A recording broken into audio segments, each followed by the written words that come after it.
I have a similar opinion with you about the last 10 minutes, and I think, but it might be for different reasons. In the ending, it becomes so moralizing that the movie no longer tries to be intelligent and just thinks it's just enough to kind of give a big speech full of platitudes, and then everything kind of falls into place.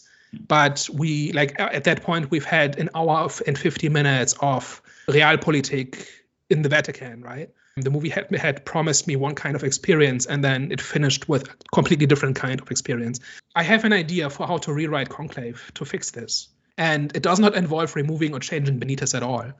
It basically just involves making that choice more public and earlier in the movie. So I would make two big changes. One is you make that choice of should people vote for Benitez or not earlier and more public. Maybe instead of just Lawrence knowing it, more cardinals know about it.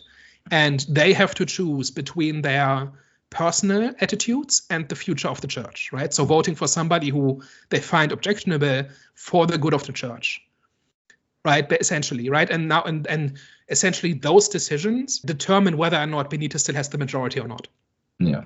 Because now there's an actual choice involved and not just one person kind of agonizing in a closed room alone, right? So there's, I think, one of the story problems with it.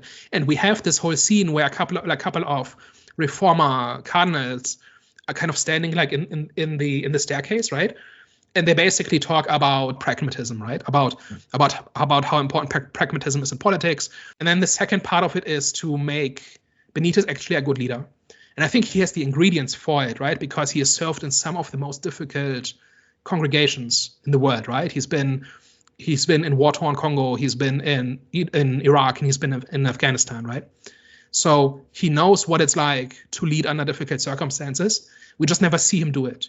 We are just told that he does, right? But we never, like, he's completely passive in the story. And I think fixing that is the important part, where like he gives this one speech, but it's purely moralizing, right? Where it's about where the traditionalist cardinal has this big speech about how Muslims are a threat and must be fought, and he then stands up and for the first time in the movie says something which is essentially let's all get along, right? Like there's not much more to it.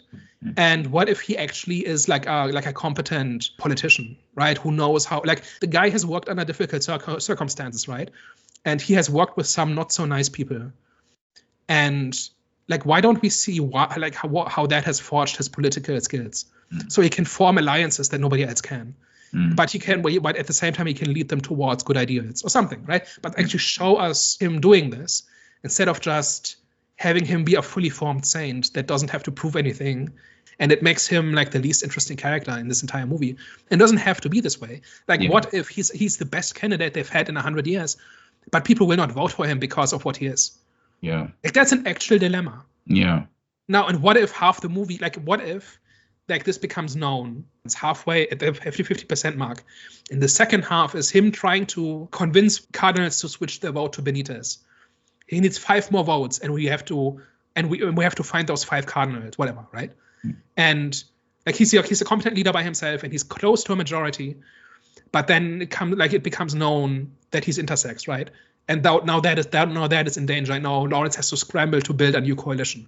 And now we have all these scenes with cardinals kind of talking about their conscience and about their prejudices and about their views, right?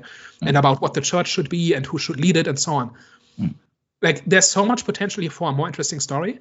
And the movie neglects to tell that story, inject that circumstance into this hard-boiled realpolitik thriller that has like this weight of 2,000 years of tradition and all these institutions and all of this protocol and all of these things, right? Like resting on it. Like, that's a really cool story, and that's what I wanted to see, and I didn't get it. Notice how my rewrite, like fixing a movie, does not involve removing Benitez, right? Yeah. Like, this is a really interesting dilemma if you handle it well and if you handle it intelligently. And it just didn't.